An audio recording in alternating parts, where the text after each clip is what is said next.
Hello. All right. Good afternoon. I just wanted to jump on really quickly because I'm actually headed into the office. I got some appointments this evening, and I wanted to talk with you about. Okay, I see somebody behind me. Sorry. I just wanted to talk with you about love requires two things. Hold on one second. I don't know why I get disturbed. I don't understand it. I have do not disturb on when I am on Instagram, and it does not. I don't know, y'all. I gotta go learn how to work my phone. I thought I knew how to work my phone, but I don't. All right, so love requires two things, and I think both of these things are in short supply. I had a really great Zan Perion post scheduled, and I may still go in and schedule it. Good afternoon. But it talked about how, in modern day society, we have lots of knowledge, but very little wisdom. And I 100% agree with that. He talks all about the information age and the technology age and how we have at our fingertips more information than we've ever had at any other time in history. And yet we are struggling as a people. Like, we are struggling with social connection. We're struggling in our relationships. That's the reason why I do what I do. We're struggling with family and marriage and, raising our children. We are really out here struggling. And so, a lot of people like to believe that we're doing so great as human beings. Oh, we're doing so great. And look at, we have the iPhone and we can talk to people in other countries. And, we have this reach like we've never had before. Hello, Alta. But we're really not doing that great. Like, we're not doing that great as people. Yeah, it's sad. It's sad to me that a lot of people, they can't see it. They think that we're just so great, but we're really not. Oh, a 2-year-old can work an iPad. Wonders, wonderful. Like, no, we're really not doing that great. But anyway, I digress. I'm going completely off topic, but I wanted to share with you, love requires two things. It requires more than two things. Okay, let's say that first of all. Love requires more than two things. But I'm going to talk about two big things that I think love requires that is in short supply today. And then when I repost this, I'm going to go into the caption and I am going to put more specifics. So I'm going to talk a little bit about those specifics, and then I'm going to put them in the caption in case you miss it. Y'all, I got to turn this thing off on my car.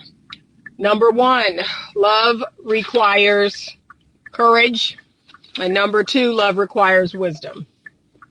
So I see those two things showing up differently in men and women. And the other thing I need to say really quickly, because I got to get this off my chest. So for the folks who follow me, for the folks who, you came across my viral content or you came across my reels, however you came across me, to the folks who follow me or comment on my content, do your homework, okay? Do your homework. One thing that irritates me, unlike any other, is people that see a reel that I made or see a piece of viral content and they feel like they know all about me. They feel like they know what I'm about, what I'm on. Don't do that. Don't do that. That's the one thing that irritates me more than anything about social media. You take one piece of content and you make your assumption based on that one piece of content. You think you know everything about that person. No, you don't. No, you don't. You'll impress me more if you go to my bio, if you look on my feed, if you go to at least 8 or 10 pieces of content, 8 or 10 reels. Yeah, you'll impress me more if you do that. But if you just spit out your comments under a reel that came across your feed and, you don't know anything about me, you don't know what my page is about, you don't know what I stand for, man, that irritates me. And I just have to, I know I need to get better at that. I need to get better at ignoring people like that. But yeah, you got to know what my platform is about, what I'm about, before you start putting all this craziness under my reels. Like, I really don't appreciate that. But so I am about polarized relationships. I am about teaching men and women traditional roles and values. Okay. I'm a person of faith. And I really do believe, like studies have shown for the last 100 years, that traditional relationships are the most successful relationships. If you don't believe in that, if you don't agree with it, fine. You are well entitled to your difference of opinion. But don't come under my reel and start talking crazy, being disrespectful, or whatever. Don't do that. You're entitled to a difference of opinion, but you're not going to come on my platform and be ugly. That's what you're not going to do. But what I'm here to do is talk about polarized relationships, talk about balanced relationships between masculine and feminine, talk about 85% of women are predominantly feminine energy. That's the energy they work best in. 85% of men are predominantly masculine energy. That's the energy they work best in. And there is a 10% of people, men and women, that are what we call balanced. I consider myself one of those people. I am one of the balanced people, which means I have a good grasp of my masculine and my feminine energy. I have the ability to use feelings and logic. That's how I'm wired. So I am in the 10% of people who have balanced energy. I can be feminine. I can use my masculine side. I can interchange between those two. And that is just fine. And then you have 5% of people, 5% of feminine women who are predominantly masculine naturally, and 5% of men who are predominantly feminine. Okay, so that's the percentage there with that. But 85% of women in a biological female body are predominantly feminine energy. They are predominantly feminine. And 85% of men in a biological male body are masculine. Okay? And so I teach people how to embody that energy, men and women. I teach people how to have relationships that are polarized. So if you are a predominantly feminine woman, you're going to look for a predominantly masculine man. That is going to ensure that your relationship stays hot and sexy and full of spark, full of spice. There will be balance. There will be cherishing of the woman, respecting of the man. That's what I do. If you're not down with that, if you're not cool with that, if all of that sounds old fashioned and antiquated and, oh, that don't make no sense and we're all equal and we're all the same. No, let me tell you what the equal rights movement, let me tell you what the equal rights movement got us.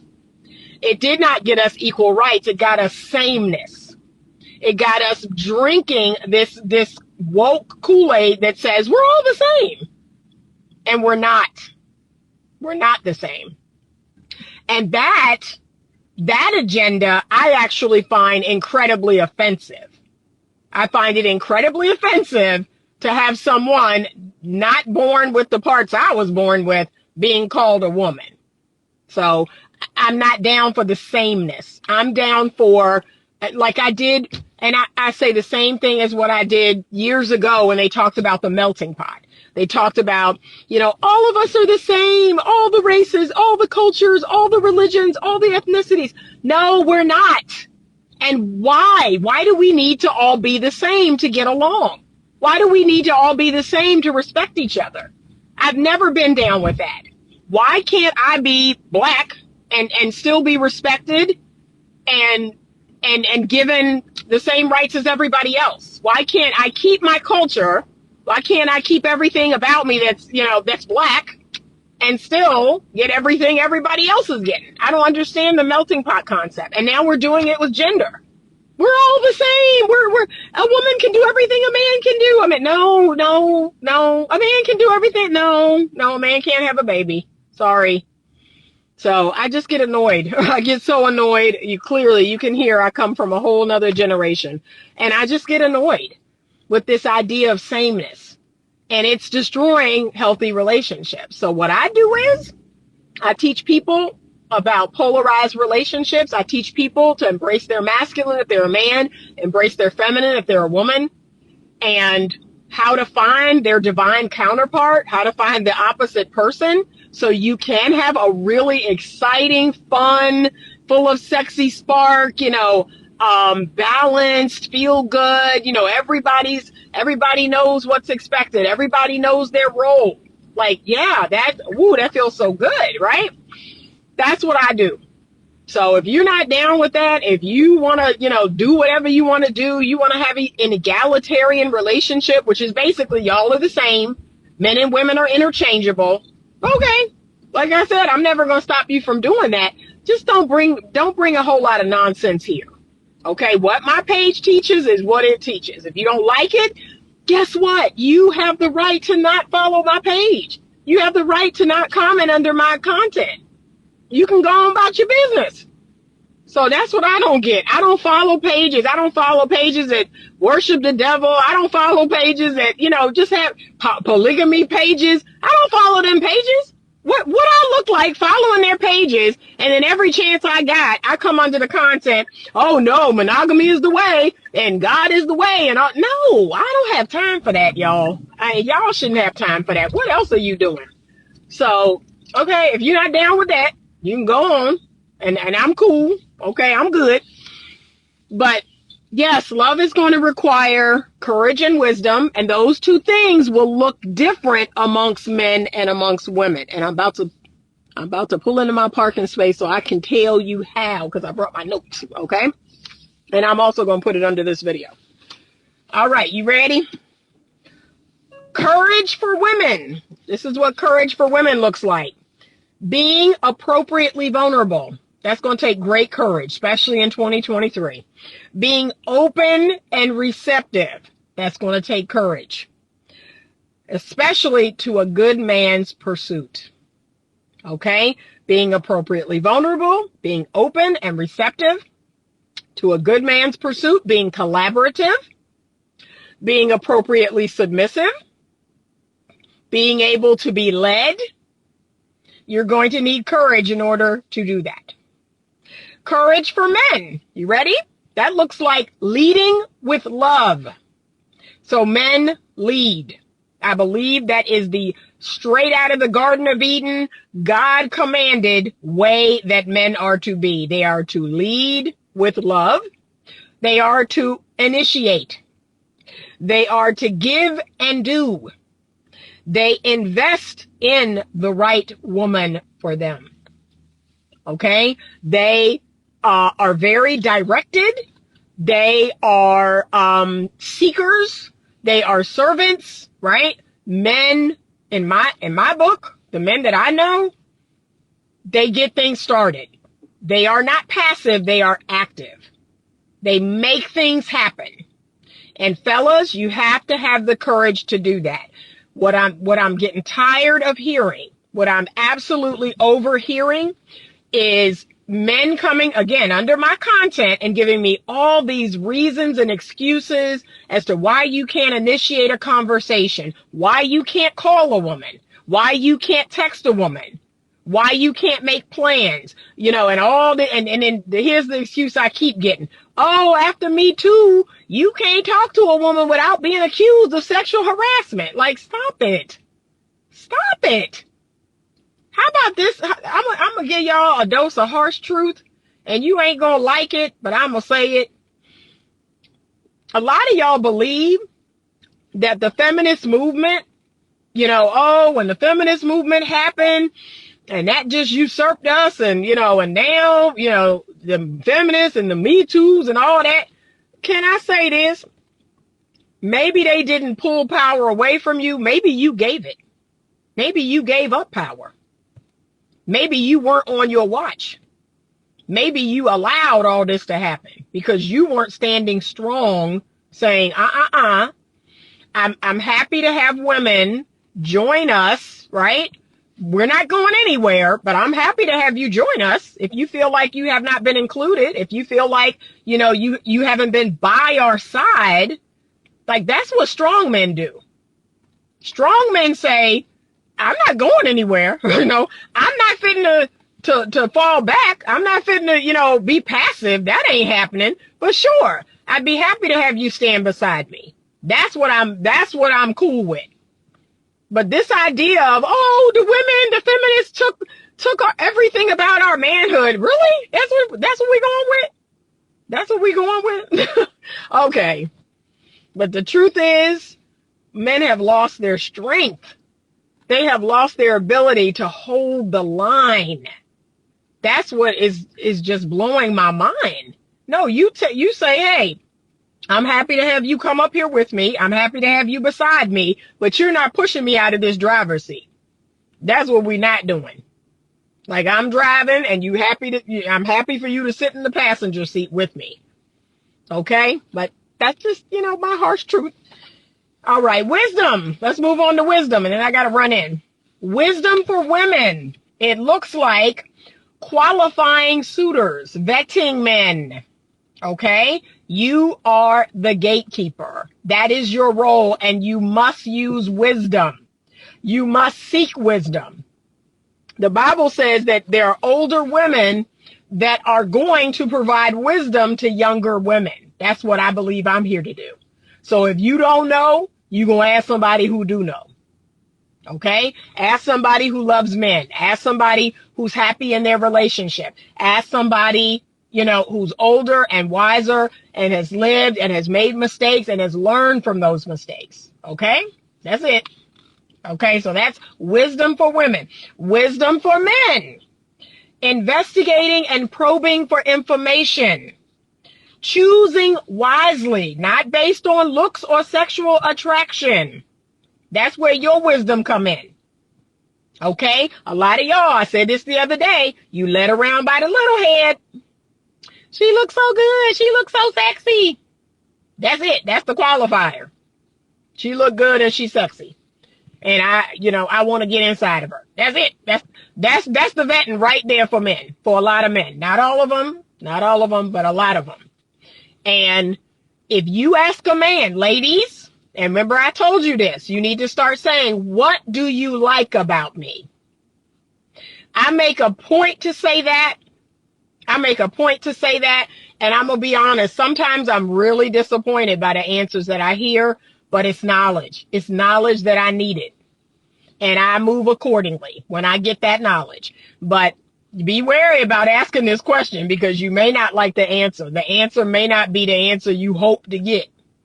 But yeah, you got to start saying, what do you like about me? What is it you like about me? Why are you interested in me? And see what the men say. Okay? And you might, like I said, you might be disappointed. So the 2 scriptures on love. The first one is all about, God's definition of love. And what I find so interesting in 2023 is, like I said, we're so obsessed. We're absolutely obsessed with being unique. We are absolutely obsessed with being different. Like, you would not believe how many people come on my platform. Oh, you're being real general. Because men are men and women are women. You're being real general, and it really depends, and every situation is different. It really isn't. It really isn't, y'all. But like I said, y'all are obsessed with it. I'm unique. My situation is unique. My situation is different. It really isn't. You heard the scripture in the Bible that says nothing is new under the sun? It's really not that different. Okay? But the scripture on love, that's the scripture that I would hope that my husband and we would agree upon. That is what love is. I don't need to come up with my own definition or the world's definition. No, I'm going to pull out the Bible and I'm going to say, are you doing these things? Okay, that's love. That's the definition we all should be going by. The 1 Corinthians, okay? And then the second Bible verse, and I didn't write it down, but I'm going to try to put it in the thing, is about if you do not have love, nothing else matters. That's how important love is. It talks about how you could, think you're a big shot and think you got this and think you got that. But if you don't have love, nothing else matters. So keep that in mind. We must have love. And remember, when we're not operating in love, we're operating in fear. And I've been there. Where I was operating in fear and not in love. Okay? So you got to go inside first. Then you got to go outside. That's your emotional intelligence. I got to manage myself really well. Then I got to learn how to, manage relationships with others. You got to determine very quickly if a person is low vibrational or high vibrational. Try to determine that very quickly. Self-reflect. You got to determine a person's character very quickly. And there's so many great like body language videos. Reading Robert Greene's book is going to help you. I'm rereading Robert Greene's book because I'm like, whoo, I missed some chapters. There's some things that I missed. But here's a good homework assignment. I want you to go to 3 to 5 people that you know, family members, friends, etc., and ask them, what are your strengths? Tell them to give you 2 of your strengths and 2 of your weaknesses. Right? Just do some inner work. Do some self-reflecting. Okay? Ask people, hey, what are 2 strengths I have and what are 2 of my weaknesses? And then write it down. And remember, you're asking 3 to 5 people. See if you see any patterns. Write it down and then be open. Be open to, okay, this is good about me, but this is something I can work on. Okay? I tend to be stubborn. I hear that a lot. I have a very fixed, stubborn mindset in some things. And I'm trying to get a lot better about that. I am open. I score very high in openness, but I do have kind of a fixed, stubborn mindset about certain things. Am I doing the challenge I mentioned on the previous live? So thank you. Thank you. I actually reached out to a personal client of mine because I am swamped. Like, I'm just going to be completely vulnerable. When I tell y'all I am swamped, I am literally up to here in work. I have taken on a new consulting gig. I have to learn very quickly all the ins and outs of this consulting gig. I have to take a class a day. Every day I have to log into this portal for the entire month of June and take a class for 1 hour. Every single day. Every single day for the whole month of June. I still have to run my practice. I still have to see my clients. I still have to see my coaching clients. I still have to keep my house in order. I still have to keep up with my 3 young people. I have to keep up with my dog, my 3 cats. And I'm going on vacation. I'm going on vacation for a week this month. I'm going to the American Black Film Festival. So I was not able to complete what I needed to complete to start the challenge. So I've decided I'm going to start it in July. So July 1st, I will start the challenge. I apologize, but it's going to have to wait a month. And I'm going to keep a very low profile on social media. I will continue to post here and there because I'm going to be creating content down in Miami. But I'm going to just keep a low profile because I got other stuff I got to be working on and I'm swamped. I'm swamped this month. So, but I wanted to just jump on and share that with you all. Thank you so much for joining me on today's live. Let me make sure I didn't miss any comments. Okay. I had a few little comments, but all right. But thank you so much for joining me today on the live. I'm going to repost.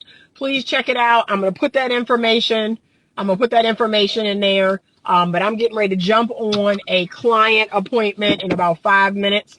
Thank you for joining me in today's live.